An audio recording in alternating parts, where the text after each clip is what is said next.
Shalom, shalom.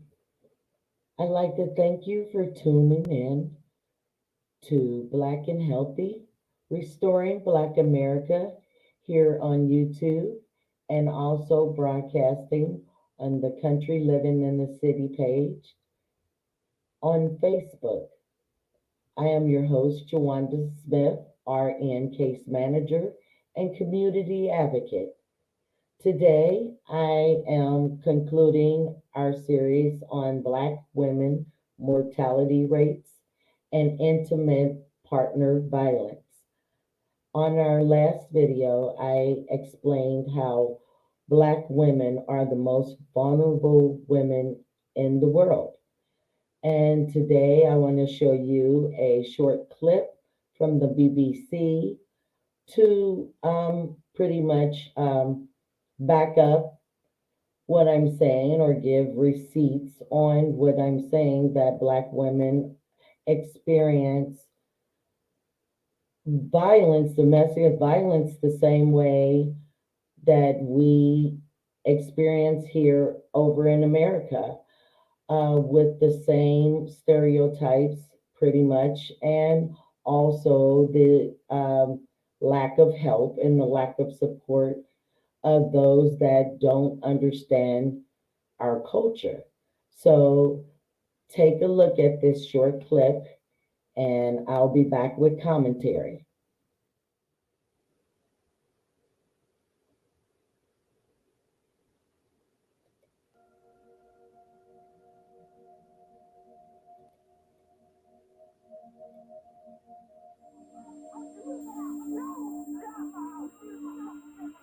It's okay. We'll look after you from here now. We've taken him into custody. The white woman is left feeling very secure and safe and taken care of. Our experience as Black women is very different.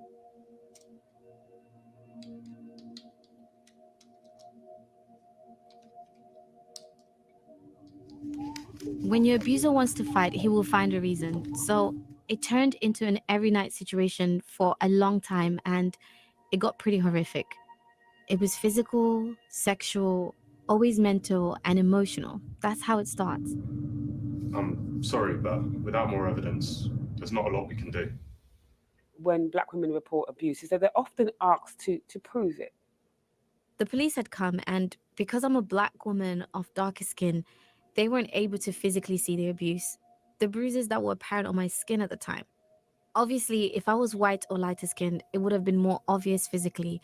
So maybe they would have been able to request I step aside. But unfortunately for me, I wasn't able to express it verbally, and it wasn't able to be seen. Our bruises may not be as obvious, but the threat is just as deadly. Valerie Ford was murdered having gone to the police station and reported domestic abuse, and it was put as a threat to property. Valerie's law seeks to make it compulsory for police and any other agency that supports African and Caribbean heritage women and girls must take training to understand the culture and the specific needs of Black women. Our vulnerability is not taken as seriously as it should be. When it comes to the police, if there's no evidence, then it's like no case. This in turn makes Black women not want to report domestic abuse, and this in turn drives up cases of domestic abuse. Perpetrators know that Black women are unlikely to report because of the response they get. Therefore, more abuse, more murders. The white woman was able to close the door and breathe a sigh of relief, having been assured that her perpetrator is in custody. The Black woman closed the door, knowing fully well that he's around and she's in trouble, and nobody cares. I'm sorry, I won't do it again. I'm so sorry. So Valerie's law, all this is asking for is life-saving training, equality for all women who are affected by domestic abuse.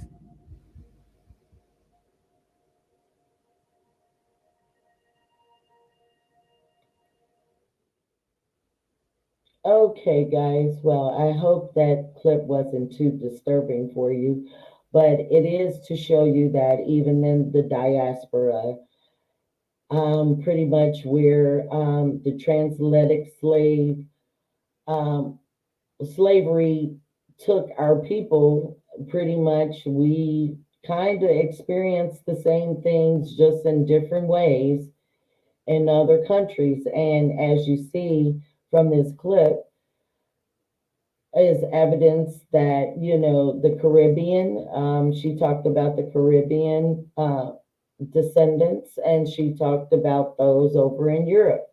So I can say that it's pretty much probably the same way where everywhere we go. Um, this next clip I would like to show you is from the perspective of a black man, and he is a therapist. His name is Derrell. Um, he has a YouTube channel. I will post his channel in the description below the video. But he has an interesting perspective on giving solutions. And after his video, I will share a little bit to echo what he is saying when I speak about my own situation. So let's take a look at this video. Hi guys, how you doing today? This is Derrell with Derrell Life Solutions. Appreciate each and every one of you for being here today. I'm going to dialogue today with you, have a discussion on why most black women struggle with reporting domestic violence. Now, I want you to understand that there's a high level of black women who will experience some level of abuse throughout their lifetime, whether it's physical, psychological, emotional, financial, verbal. All of these types of abuse can have a negative effect on the mindset and the functioning of black women. That's over 41%, as I have quoted in previous videos, and I will continue to talk about this throughout my discussions on domestic violence, that black women are at risk, at a higher risk than any other population of women as it relates to domestic violence, percentage wise, as far as what's being reported. However, black women are least likely or are towards the bottom of being likely to contact the police. And that can be for many reasons. Number one, black women have a tendency to stay in those relationships just as long as any other group of people. Black women, in many situations, try to work things out. They're shamed. There's family shaming of contacting the police. There are a lot of black women who are afraid to contact the police because they know that the way black men are perceived, they think something bad is going to happen to them. And then one would say, well, wouldn't she want something negative to happen to him if she's being treated that way? The answer is no, because many bad women don't want harm to occur to their mate.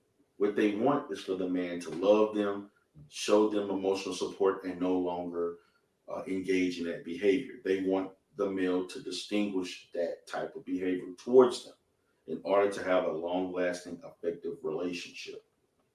So, for many black women, they find themselves in a situation, particularly with men who want to exploit control, who want to dictate to them how they are supposed to carry themselves, behave, and function. Many black men will use psychological means of manipulation to control the mind or to influence black women not to contact police, not to seek help, not to want counseling, not to move away. And a lot of black men are very, very talented in their verbal prowess to convince black women that you should stay in this relationship. A lot of black women also engage. To me, one of the biggest reasons a lot of black women don't call the police or don't leave those relationships because they probably saw their mother, a sister, an older sister, aunt, grandmother receive this same treatment. When you are witnessing abuse, you internalize it, particularly as a child, and you may conclude that this is what relationships are about. Therefore, I must allow this type of treatment to occur to me. Now, we all know that that is a very, very maladaptive way of perceiving things. But again, when you are viewing these things and witnessing this at that age, you begin to process it in a way that is quite different from those who've never experienced or witnessed being abused or witnessing someone else being abused. So it's quite different. Although the way most people may look at it is logic, but you also have to assess the fact that their experience is totally different. That for their thought process is influenced by the fact that they probably seen this repetitiously, and they're trying to make sense of the events that are occurring. I would encourage black women to contact the police and to contact law enforcement, but to also consider the fact that the best form of help is for that male that is abusing them to seek help, whether it's through a BIP program, a battered intervention program, or, excuse me, some level of anger management or individual therapy. There needs to be some type of service to correct the behavior. Having faith that your boyfriend or husband or mate is going to change on their own will is quite um, highly unlikely for per se. So if you're a black lady that's listening to me and you have experienced domestic violence, you have seen others, take the first step in using tools to cause this behavior to discontinue. No one deserves to be mistreated. No one deserves to be hurt. Some domestic violence becomes fatal, becomes fatalities. Some domestic violence outcomes can lead to permanent physical damage. No matter how desperate a black woman may feel in that situation, there's always the option to leave. And I know it's very scary to think about leaving, particularly if you are financially dependent on your mate to a point that you don't do own or have anything in your name. You see, a lot of black women misinterpret that control as love. The attention, even if it's negative attention, that is love. When it's not love, basically, it's a person who is actually controlling, domineering, and they're not looking out for your best interest. They're only looking out to use you for their best interest. So I want you all to think about the things that I'm talking about today. I definitely would like you to leave comments in the comment section. I definitely want to hear your opinions, particularly the black women. Also, black men, more than like, more as highly, I definitely would appreciate that you would dialogue in the comment section. Please do share this video for anyone that would like to see some type of services. Again, um, whether it's contacting the police, seeking individual therapy, anger management, or some type of behavioral intervention program. Derrell Life Solutions. Have a great day.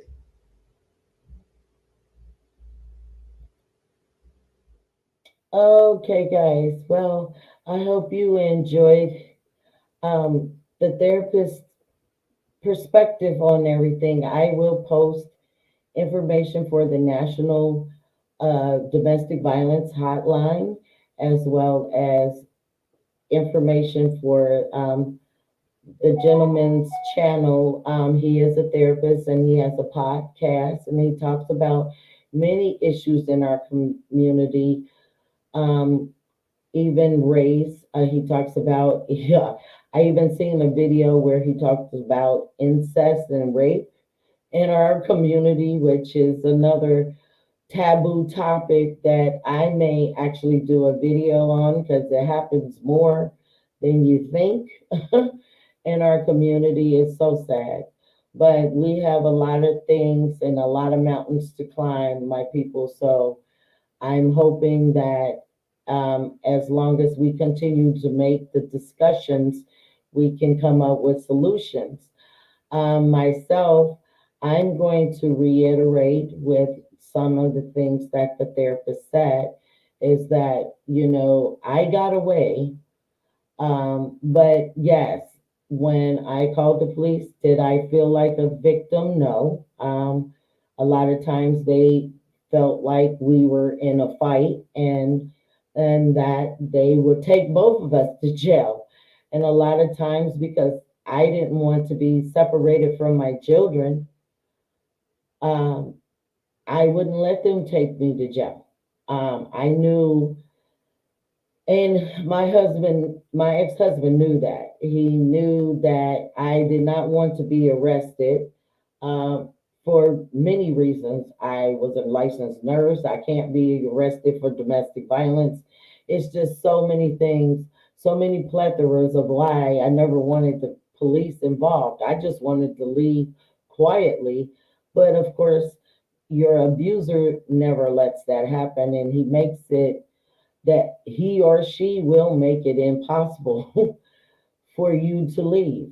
But you have to make up in your mind that this is not the behavior you want your husband to display or your wife to display towards you. So you have to get some help. You have to get someone to intervene. My situation, I literally had to trick my husband out of my car keys by getting him drunk. It was a sad situation, but I was able to get away when he was inebriated. And I was able to get my car and grab a few things. I didn't have time to think about what to get. I got what I could think of. And I got in the car and I never looked back. And so, ladies, you have to make up, ladies, especially ladies, because this is about the ladies, you have to make up your mind that you need to leave. Um, I don't want you to think that I'm bashing, but you have to stop being selfish as well. I'm going to say that because was it selfish of me to think that my children was not being affected by this? Yes. Was it selfish of me to stay, although these things that they were seeing could affect them for the rest of their life? Yes. So these things, even it happening one time is too many. But letting it happen over and over and over again, it's not productive for the family. It's not good. It's not a solution. And it's ultimately, like the therapist said, gonna may end in injury that can't be reversed or death. Literally, there was times that I thought it was going to be me or him in some of our fights. And I couldn't let that continue to happen. I could see terror in the children. And I was not, and I only dealt with this for 2 years. I can't even imagine those of you that may be listening that have endured this for 10 plus years. You have to stop and think Not only do you have to love yourself, but you have to, if there's children involved, you have to love those children enough to stop being selfish. Don't be afraid. And you have to call for help. Now, when they come to the door, no, the cops don't always see you as a victim. And well, they've never seen me as a victim, to be honest. But I still, once I was able to get away, once I got away, I called the hotline and they gave me advice on how to get a restraining order as a married woman, what I had to do. I I secured new employment. I moved. I got my own place. I was able to get my restraining order. So when my husband did come after me, he got arrested and they did a step aside with me. Why? Because I had the restraining order and I was able to show them that I'm the victim.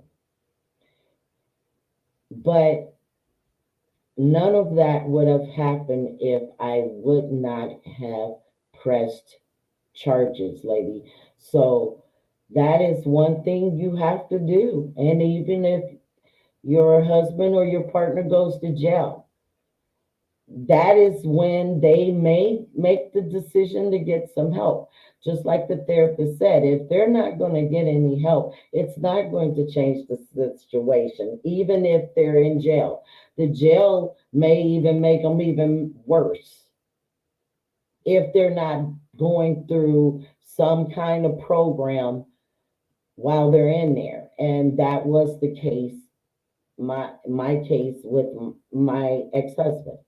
He became my ex-husband because there was no redemption in him. He seen no remorse of the things he did, and he was looking for his next victim because it was shortly after our divorce and he got out of prison. He got married again. So he, hopefully no one will, he won't continue to do these things, but I doubt it because he didn't get any help from his first wife to me. So it's just going to be a repeated cycle. So I'm hoping that this video was helpful to you guys. Please report your abuse, ladies. That is our biggest problem as Black women. We won't report because we're afraid of what's going to happen. Um, you can control that situation of how you report if you call the national hotline. The national hotline will send someone to you and they will help you. So I will post those in the description and under the video. And if any of you have it, I would love to have feedback from male and female in the comment section. Oh, and by the way, I just wanted to reiterate this again. I do not allow negative comments on my page. This is a positive page and it's for my Black people, and it's for any minority that wants to listen. But if you get on my page with any racial issues or any negative, nasty, prejudice, biased comments, you will be deleted and reported. That's it. I don't argue with ignorance. If you ignorant enough to put something stupid on my page, I will delete it and report you. That's it. And if you keep after me, I will use every legal bound to cease your page or cease whatever you're doing because I'm not to be played with. Okay? So just wanted to let you guys know I don't allow anybody to attack anyone on my page. That's not going to happen here. If that's the case, you need to find another channel.